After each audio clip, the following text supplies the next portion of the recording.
কে তোমার এমন মালিক ভুলাই দিল? এমন রব কেমনে ভুলে গেলা? এমন মালিক কেমনে ভুলে গেল? আলাম নাজালিল আরদা মিহাদা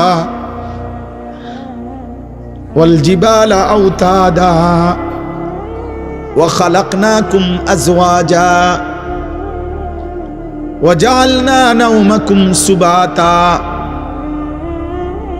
ওয়া জাআলনাল লাইলা লিবাসা ওয়া জাআলনান নাহারা মাশা।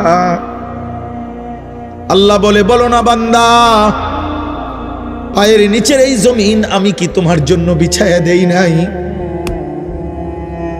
আমি কি পাহাড়গুলো তোমার জন্য পেরেগের মতো বসায় দেই নাই?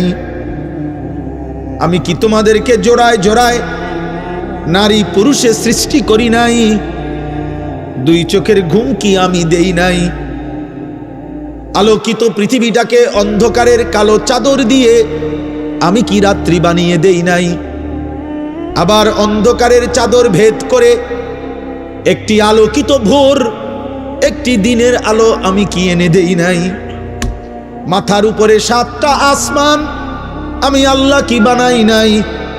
একটা সূর্য কি আমি উঠাই নাই? আসমান থেকে অঝোর ধারায় বৃষ্টি আমি আল্লাহ কি নামাই নাই? জমিন থেকে উৎপন্ন ফুল ফসল আমি কি তোমার জন্য বের করি নাই? এত কিছুর বিনিময়ে বান্দা আমি বুঝি একটা সেজদাও পাবো না? আজ ঘরে যাইও না আব্বা। এই ছেলেরা যে কয়জন এখানে বসছো, নামাজ পড়ো নাই, ঘরে যাইও না, ঘরে যাইও। মসজিদে যাইও, মসজিদে মালিকের সেজদা দিয়ে যাইও।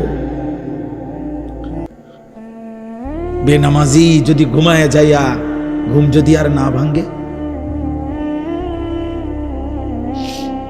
রাত যদি আর ভোর না হয়, এই পৃথিবীর বাস্তবতা এটা। এজন্য আমি অনুরোধ করলাম। আল্লাহ বলেন, বান্দা সব তো আমার প্রশংসা করবা না কেন? রব্বিল আলামিন, আমি তো জগৎ সমূহের পালন কর্তা। আমি শুধু সৃষ্টিকর্তা না যে বানাইয়া ছেড়ে দিছি। কোম্পানি আর জানে না তার মাল কোথায় গেছে। দুনিয়ার কোম্পানি তো এমন হয় যে কোম্পানি বানাইয়া ছেড়ে দিছে, বাজারজাত করে দিছে, প্রোডাক্ট করে, এখন আর কোম্পানি জানে না তার মাল কোথায়। রব বলেন, না, আমি এমন মালিক না, আমি রব। আমার বান্দা